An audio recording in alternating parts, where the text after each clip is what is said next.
45% of Americans say the government shutdown is making them less likely to buy a major purchase. But here's why 2026 could be a boom for real estate. Send it! We got a lot brewing.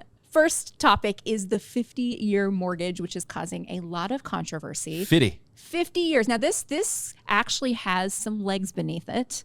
Yes. The Federal Housing Finance Agency Director Bill Pulte is working on putting a plan in place to allow Fannie and Freddie guidelines to open up for a 50-year mortgage. There would be some legislation that would need to pass, and we know how great Congress is at that, but the Dodd-Frank law would need to be amended. But in general, a 50-year mortgage, what do you think? Love it, hate it?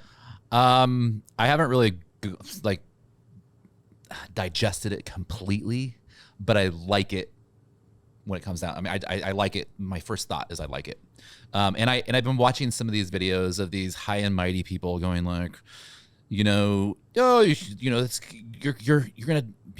drown yourself in debt and debt slaves and all this stuff. And these are people that can afford a 15-year mortgage, or they already own their houses. They're not 22-year-old people that are going like, I can't buy a house because I can't afford it. My income doesn't allow me to buy it. But if I had a 50-year mortgage option, then I could buy a house. So I would ask those people, is it better to rent for 50 years, or is it better to buy on a 50-year mortgage?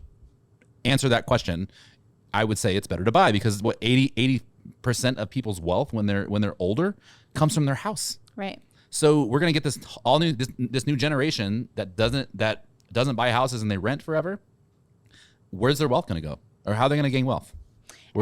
And previously, we know that the younger generations are wealth building in other mechanisms. We know that Bitcoin and cryptocurrencies are one of the ways that they're building wealth. But what we also know is that household formation is being delayed. And one of the key reasons that household formation is getting delayed is because of that first step. It's, you get married, you get the home, and then you start to have a family. And so could this unlock Gen Z, even still some millennials that maybe were priced out that aren't homeowners yet? Could this unlock a path to homeownership for them? And I think that for me is the interesting thing to see. And also we talked about, we were just on a podcast with Rick, and we talked about how it could be a stepping stone. And so it's not the end all be all. It's not maybe what you want to do, but could it be that stepping stone that gets you on the path of homeownership, gets you accumulating wealth, gets you building equity, gives you that great mortgage tax deduction, and really puts your trajectory on a better financial path. And you're right, Jay, I see some of the critics, and on its surface, a 50-year mortgage is, it feels gross. It does. It feels gross at first. It does, yes. And then when you start to digest it and you start to go, okay, not for everyone and not for everything, but for certain circumstances, it could be a great opportunity. Especially the very young generation. I just think that what we were just talking to Rick earlier about, cars, like car loans. Like no one's out there criticizing car loans that are now, you can get an 8, 9 year, 10-year car loan. Which is insane. It's a depreciating asset. The moment you drive it off the lot, it's worth less than you paid for it. So you got these young people, the next generation, that they can't buy a house, but they can walk into a car dealership and buy a very expensive depreciated asset and have this massive car loan.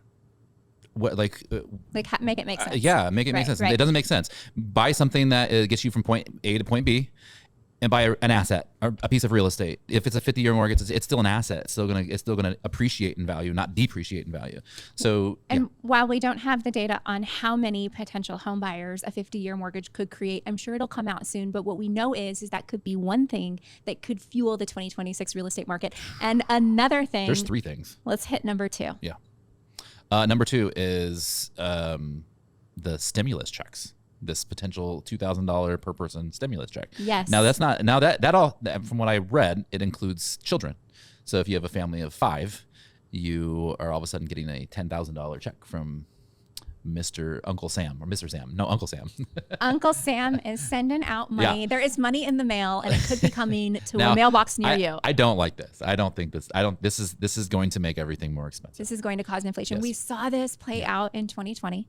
Yep. And we know that the real estate market massively accelerated later half of 2020. Yep. So if this happens, we could see some acceleration in the real estate market, which would be welcome to some degree because it has been icy. It has been so icy.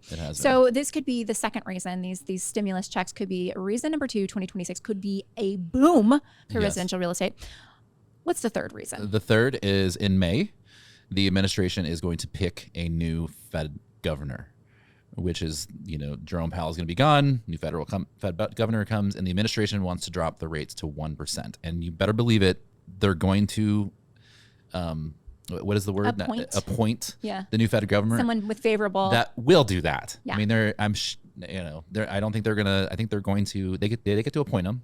They're not going to, appoint somebody that's not going to do anything with the rates. So in May, we could see some substantial downward pressure on the federal fund rate. We know that a target that they would like to get it at is 1%.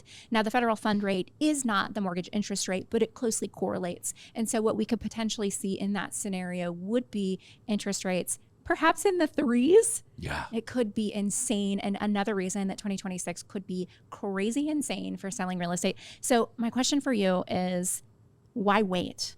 Why not front run this? If you can buy a home in today's market, maybe you should, because there are still good deals, good opportunities. If you're a real estate agent, this could be great to share with your clients that are on the fence, because we know that the current hesitancy around the government shutdown and everything is kind of making people wait. They're taking that wait and see approach. And so if you're willing to be decisive and you're willing to take risk and you're able, now could be a phenomenal time. Next year, we could see some appreciation. We could see multiple offers again. We could see some craziness happening again in the real estate market. Yeah, and I would say do that. Don't go buy an $80,000 car.